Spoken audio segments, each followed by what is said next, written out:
అర్థమైందా? పురుగుల ఉధృతి కానీ తెగులు ఉధృతి కానీ ఎక్కువగా రాదు. అర్థం. ఇప్పుడు రసాయనిక ఎరువులు వాడాం అనుకోండి, భూమి నిస్సారవంతం అయిపోద్ది, చాలా తెగుళ్ళు వస్తాయి, పురుగులు ఎక్కువగా వస్తాయి, అవన్నీ కూడా. ఇదైతే ఇప్పుడు కూడా ఎన్ని సంవత్సరాలు మనం పంటలు సాగు చేసినా కూడా తెగుళ్ళు తగ్గుతాయి, మనకి నాణ్యమైన ఆహార ఉత్పత్తులు అనేవి మనకి అందుతాయి. పర్యావరణ కాలుష్యాన్ని కూడా మనం చాలా వరకు కూడా తగ్గించవచ్చు.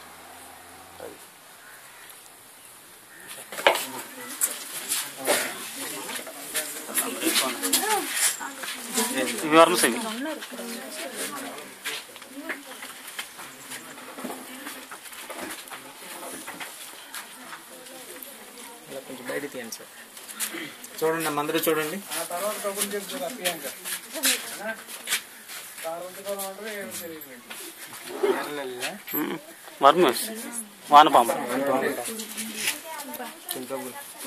వానపాములు ఇది ఇప్పుడు మనకి వంట నుంచి కానీ పెంట నుంచి కానీ, అంటే మన పశుశాలలో ఉన్నటువంటి వ్యర్థాలన్నీ కూడా వంట నుంచి, ఇప్పుడు కూరగాయలకు వచ్చిన వ్యర్థాలు కానీ, ఇంటి నుంచి వచ్చిన వ్యర్థాలు కానీ, ఒక మైకాలు కానీ తప్ప, ప్లాస్టిక్ తప్ప మిగతావన్నీ కూడా ఇందులో కుల్పారు. అయితే ఇందులో ఉదయం సాయంత్రం ఒకసారి ప్యాడ్లో వస్తాయి కదా, ఆ వచ్చినటువంటి వ్యర్థాలన్నీ కూడా ప్యాడ్ డైరెక్ట్ ఇవ్వకుండా అటు ఉన్న గడ్డి కూడా ఉంటుంది, కులిపాయి అంటే అటు మెడిసిన్ గడ్డి వేసేసి వేస్టేజ్ అంతా వేసేసి దాని మీద పేడ వస్తుంది కదా, ఆ పేడ నీటిలో కలిసి చల్ల డైరెక్ట్ పేడ వేస్తే వేడి వస్తుంది కదా, దాని ఏంటంటే బయోగ్యాస్ లాగా వేడి వచ్చాయి. అందుకే నీరులో కలుసుకొని ఉదయం ఒకసారి సాయంత్రం ఒకసారి, ఏంటంటే ఒకసారికైనా రోజుకి ఒకసారైనా చిలకరించాలి, మన కల్లాపు వేసినట్టు. అది ఉదయం రోజుకి ఒకసారి చేసుకుంటే ఇది వేసిన స్టార్ట్ చేసిన 40 నుంచి 60 రోజుల్లో మనకి ఈ రూపంలో వస్తుంది. మనకి ఏంటంటే టీ పొడి లాగా ఉంటుంది. ఇది వర్మి కంపోస్ట్ అంటారు.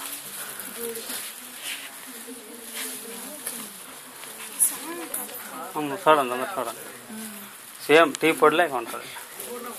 అవి విసర్జించిన ఇవే ఉంటాయి వ్యర్థం.